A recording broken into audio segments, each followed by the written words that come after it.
Tilen, kaj pripravljate v Zagorju v poletnih mesecih in je povezano z džezom? Sedaj pripravljamo v 1. in 2. julija v Zagorju pripravljamo prvo delavnico džeza in zabavne glasbe, kjer se bojo lahko učenci oziroma udeleženci se bojo lahko naučili improvizacije in spoznavanja pač prvih stiki z džezom in popularno glasbo. Kdo vse lahko pride na ta tečaj? Na ta tečaj so dobrodošli vsi, od mladih do starejših, vsi inštrumentalisti, in seveda tudi vokalisti, tako da lahko pridejo vsi, ki imajo tudi znanje že v glasbi ali ga pa tudi nimajo.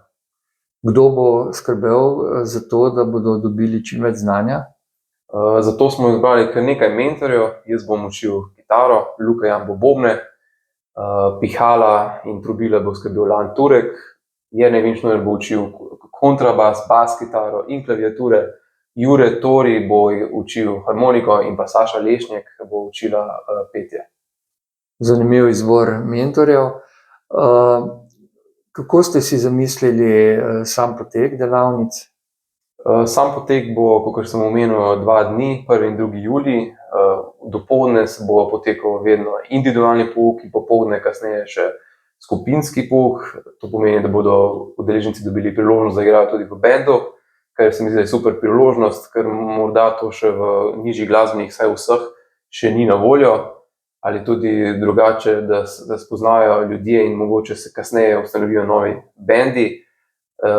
Kasneje pa tudi zvečer, 2. julija, bomo v parku Janeza Drnovška v Zagorju priredili koncert, ki ga bo organiziral Mladinski center Zagorje, kjer bodo lahko udeleženci pokazali, kaj so se naučili v teh 2 dneh. Na koncu bomo tudi mi, mentorji, še nekaj komadov zaigrali.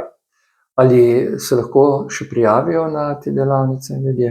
Ja, prijave bojo odprte še do en teden pred samo delavnico in v bistvu imamo še kar nekaj prijavnic na voljo. Edino mogoče za petje se nam že zelo, zelo hitro polni in bo kmalu vsa mesta bojo zapolnjena. Hvala lepa in obilo uspeha ob tej novi dejavnosti v Zasavju. Hvala.